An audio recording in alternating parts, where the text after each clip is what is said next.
The truth indeed is strong, Carol, and you will know when you are properly ravished by it. This is a letter from the University of Oxford. It says I want a scholarship. It's a full ride to Oxford.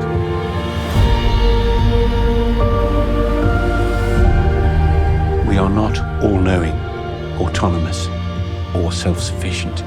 We all bend the knee to something greater than ourselves. You act like you're different, but you're not. You'll trick me into trusting you, and what then? What was it all for? You pore over the words of dead people, but you don't let yourself feel those same things. I'm sorry your dad abandoned you, but it doesn't mean that I would have. Hi friends, it's Brittany Valadez here for WrigleyDaily.com. Thank you so much for joining me for this chat where I chatted with the director of the new film Surprised by Oxford.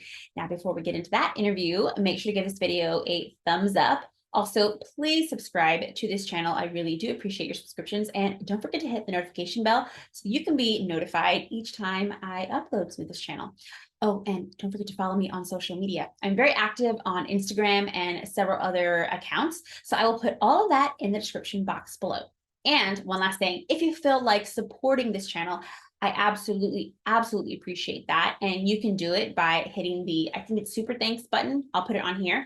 And also I have a Venmo account. It's just at Brittany Valadez. You guys can donate there. There will be some other things coming up, but we will talk about that in another video. All right, let's get into the interview. Now, this film is so interesting. It has to deal with C.S. Lewis, with faith, with a love story, with beautiful England. What inspired you to get behind this project? Because this actress that's in your film, and I think some of the crew, I've seen the one she did before. What's the one where she was like a violinist or something? Yeah, Finding You. Yes, yes. And I love the theme of Europe going on here. But yeah, why did you want to be part of this film? Well, I mean, it really started with a recommendation to read the book. My sister and my mom both read it and loved it, and thought that I would enjoy it because I'm kind of an Anglophile, and I love Oxford, and I love the writings of the Inklings like C.S. Lewis and J.R.R. Tolkien, and the book just touched on so many themes that are, interests of mine, and they were right. I read the book and fell in love with the story, and I just immediately began to think, could this work as a film? It was a bit of a challenge because it was an almost 400-page memoir, so there was a lot there. But I thought that there's a movie in there somewhere, and so I reached out to Carolyn Weber, the author, and that's how all of this began, and that was almost 5 years ago. Wow, and the film was beautifully done. I enjoyed it, and particularly I do love C.S. Lewis because I do have a background in apologetics. Cool. So that kind of her discovery of the existence of God was something that was really important to me, and I know my audience as well. There's so many questions that people have nowadays. I think this film is so important and needs to be done. It needs to be seen, and it is, and that's why we have it. So tell us a little bit about the process of her journey in the film about, not being a Christian, or was she kind of like raised in a believing home, or no? And then she kind of changed with something that happened in her life? Well, Carolyn is she's her mom is Catholic, and but not a real devout Catholic, and so Carolyn grows up essentially as an agnostic.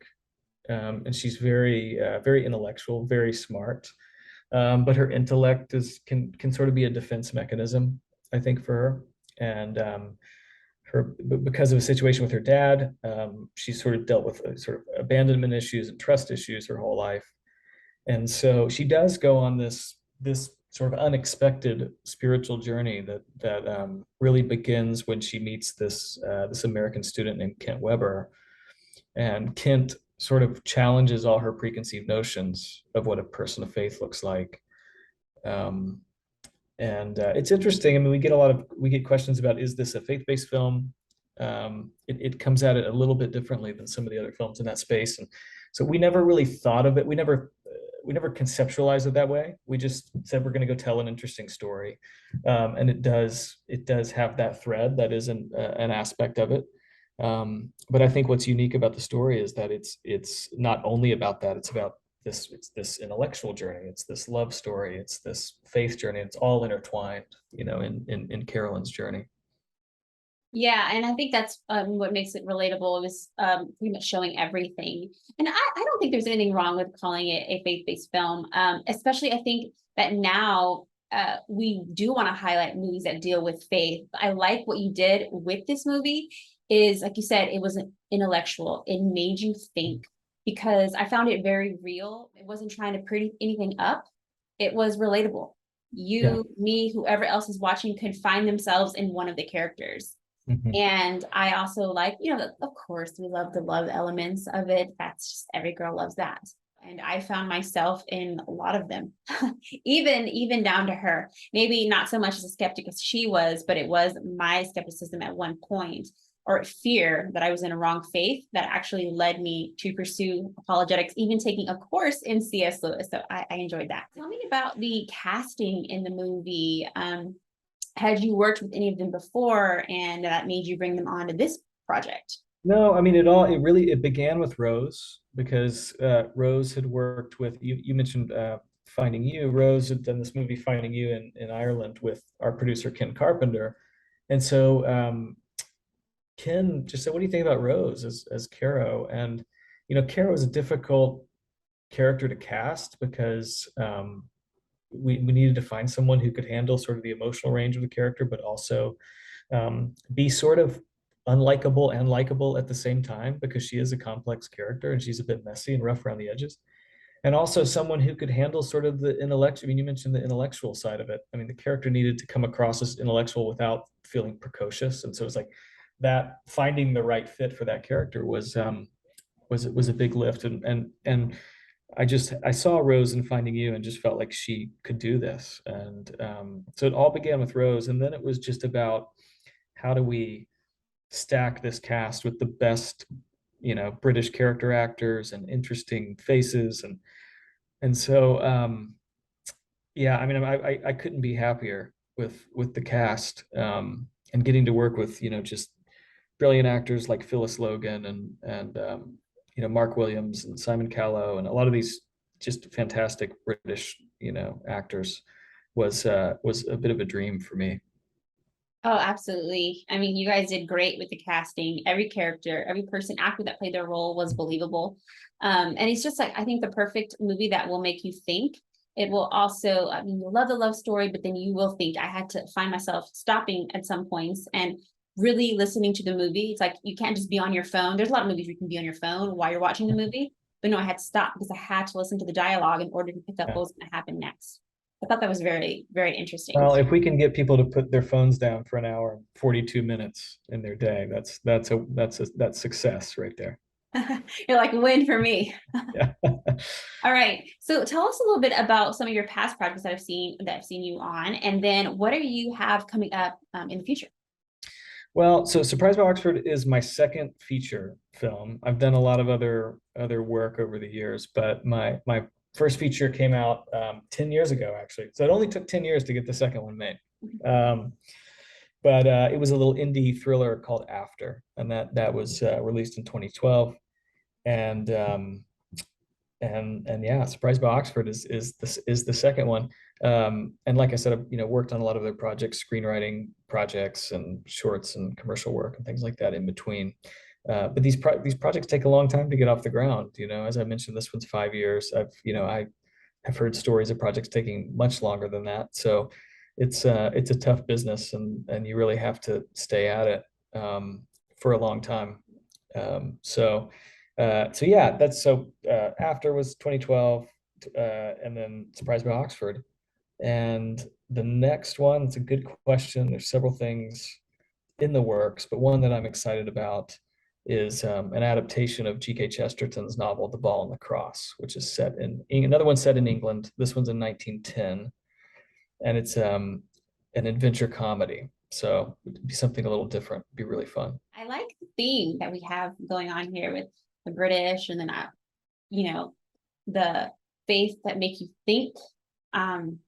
That I think is really cool, and I think it's interesting because there's some times where people will assume that a lot of Christians or believers are not intellectual.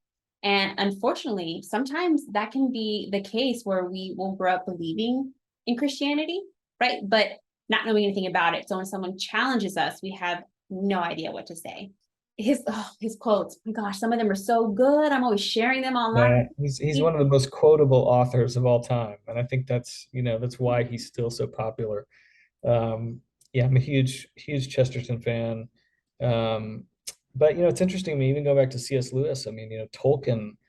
I mean, the famous conversation that Lewis and Tolkien had on Addison's Walk, which was a turning point sort of in Lewis's faith journey. And we have a scene in our film where Kiro and Phyllis Logan's character, Provost Knight, are walking that same path, and talking about that story. So yes, I mean, I am interested in stories that explore the intellectual side of faith for sure. I love that honestly, you're challenging believers that it's time that we can't just be lazy or be like, oh, I believe this, and grow up and think that a faith is like a race we're born into. So I really like that this film kind of did that, because some of the questions, I love the scenes where, she would challenge teachers or things like that. God, this girl's got it. And like you said, you cast the perfect person because you were able to like her, but also get annoyed with her at points. Do you plan to work with any of maybe the same people that you worked with this one? I know you said Ken Carpenter. Yeah, so Ken is involved in the next one, and several others that we're developing together.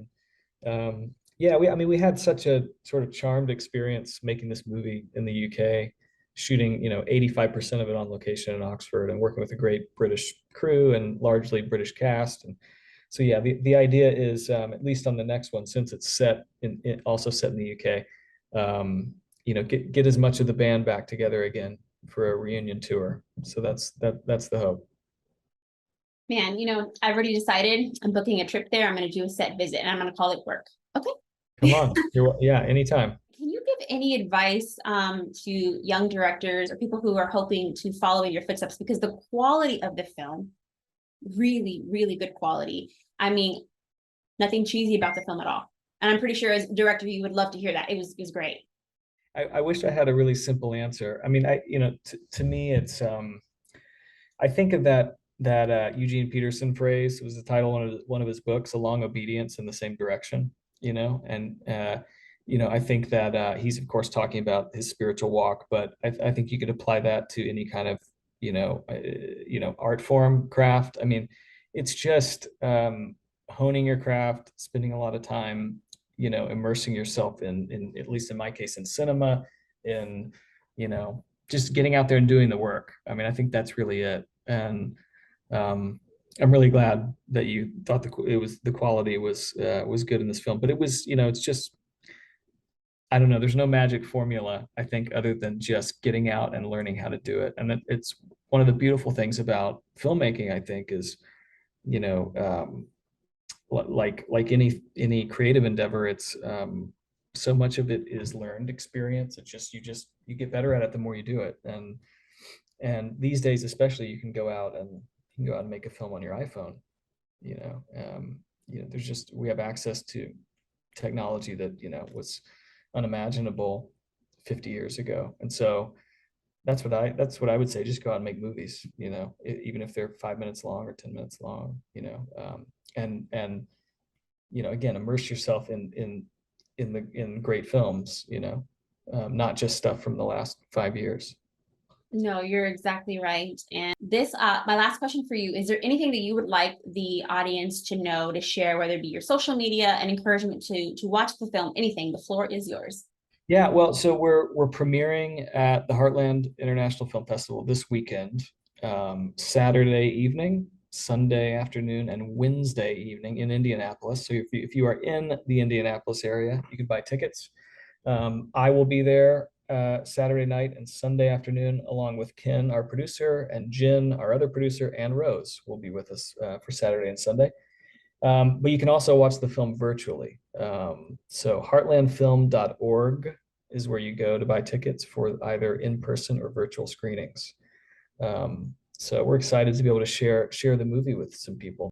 I want to thank you so much for chatting with us today. We really, really appreciate it. Again, anyone else, if you have a chance, make sure to check out the film. We will put the link in the description box, and we will also put it here on screen so you can see where to buy the tickets.